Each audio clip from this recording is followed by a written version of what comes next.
Today lunch specials వచ్చేసరికి వంకాయ fry ఒకటి ఆకుకూర పప్పు చేశాను. మీరేం చేసుకున్నారనేది కామెంట్ బాక్స్లో కామెంట్ చేసేయండి. అలాగే నైట్ కొంచెం రసం ఉన్నాయి నైట్.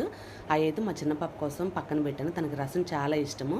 కొంచెం పప్పు కొంచెం రసం పెట్టాను అనమాట. వంటగదిలో నేను గంట సేపు ఉంటే ఆ గంటలో ఎన్నిసార్లు వచ్చారో అబ్బా కూతురు అయితే అన్నం అయిందా అని చెప్పి.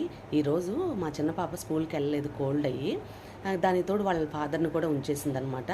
మాకైతే వైట్ రైస్, తనకైతే మాత్రం బ్రౌన్ రైస్ అనేది పెట్టేశా. ఎన్నిసార్లు అండి వంటగదిలోకి అటు ఇటు తిరుగుతూనే ఉంటారు అన్నం అయిందా అని చెప్పి.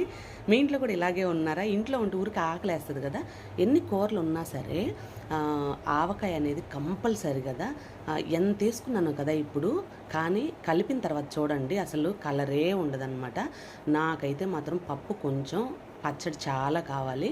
చివరికి చూస్తే మాత్రం ఏ విధంగా అయిందో మీరే చూడండి. ఆవకాయ కాంబినేషన్ ఎవరికి ఇష్టం ఉండదు? ఇష్టమైన వాళ్ళు లైక్ చేయండి, షేర్ చేయండి, సబ్స్క్రైబ్ చేసుకోండి. Thanks for watching.